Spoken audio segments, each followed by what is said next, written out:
हंडक की YMCA ना पांथोइबा थोनांग यूथ फेस्टिवल लखीपुर खुमनदा लखीपुर खुमन क्लब का लोइनाना जुजामना चौरो प्रोग्राम नमित मरी मंगानी चुपना पांथोइबा प्रोग्राम से करम मोंगदा कमाय तौरगा पांथोकिबनो हाइबगी पौदम आई ngasi अखोगी YMCA की चिनाउसिंदगी वाफम खतंग तामिनसी ngasi की YMCA की थोनांग यूथ फेस्टिवल की 2026 की थोरम सिगी मतंदा वहाई मंगा तक्तंग फोंदोकी ओके अखोई ngasi suk chawba festival tongang youth festival ni mani chumna tawraga kaigumba khana se amna thokta bida program se grand success oin ngambagi maramdi aigi lariba aigi sinau sing aigi junior sing aigi maru oiba aigi senior sing aigi advisor sing ayo mayam sigi ko amaga coordination pinaba amaga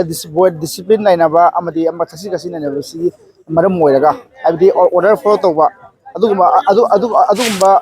ama oibana aina ngasi akoina ngasi asigumba chaurba festival ase akoina mai pa ngam ngamani haibagi akoina thajaba lai amadi akoina program tawgi bisi maram se akoi sai su dais thabi gi ba akoi halam yam sin haibi hare hai program se akoi economy chakoran ba amadi akoi brak police da lai ba asam se lai ba akoi makhal makhagi akoi mahi haijaba ai mai magi ability lai ba capability lai ba sinau sing do adi kano sports to oiro culture की दो इरो इसी सब तो इरो dance तो इरो नत्र का अखोगी fashion दो इरो अदु मयाम दो प्रमोट तो इबगी ओइन सिमजे प्लेटफॉर्म नि हाई प्लेटफॉर्म सिदा अखोई ngasi तो मतम सिदा ई कॉमन की सिनाउ सिंग कॉमन की अखोगी ऐसा पखंग अमदि अहलम सिरु जाम चाउना इवेंट मयाना सु जाम चाउना अखोई मतिक माबिरै मसी दम अखोई YMC टीमना अखोई कॉमन सिनाउ सिंगबो अखोई न थगर बा फंगसै अदु ngasi की ओइबा सुक चाउ प्रोग्राम सिदा करा को मी अमता आइदि कई मनि साम हाइदि चाहन दबिदा अदु चारामता सु खतक लेपिउ हाबदा मखोइ सु जाम को यामना आइदि कोऑपरेट पिबिबको अदुगा कई बो सुक चाउ प्रोग्राम से मी अमता खना दबिदा लोसन गिबसे अखोइ YMC की ओइना अखोइदा मयाम थजबा मयामना अखोइदा नुसिबुदुनी हाइना अखोइना लौजै होय लोइनाना अखोगी थोरम अमा खुन अमरा पंथोक मतमदा खुन सिगी सपोर्ट यावदनदि यापोदे नरा अदो खुन सिगी सपोर्ट की मरमदा खजिकतंग तंबियो खुन सिगी सपोर्ट अम तौबिरे अखोइदा कॉमन क्लब नंबर ओइना लखीपुर कॉमन क्लब ना याम तौबिरे लोइना मया बाबी सिंह अमदी अखोगी एडवाइजर सिंह खुन सिगी यामना अखोइबु सपोर्ट तौबिरे अदुना बो मथंगदा अखोइ तौजरकपा प्रोग्राम हाइब देखो निंगल सब प्रोग्राम सिसु अखोइ खुन सिगी तौजगनी हाइना अखोइ बदि थाजाबा लै अखोइ लक्षबा लोइनाना खंजनिंबा वफम खरा अखोगी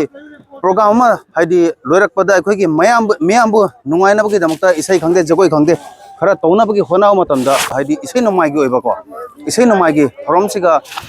अखोई लमसिगा दि मतिक चाजादबा कबोइना मपालमदगी को मतमदा मसिगी सेंथुंगी मतंगदना करम मोंदई कमाय तोरगा कमाय तोइ हाबसिंग खतंग सेंथुमदी सेंगना हाइबदा अखोइदी तसेना हाइबदी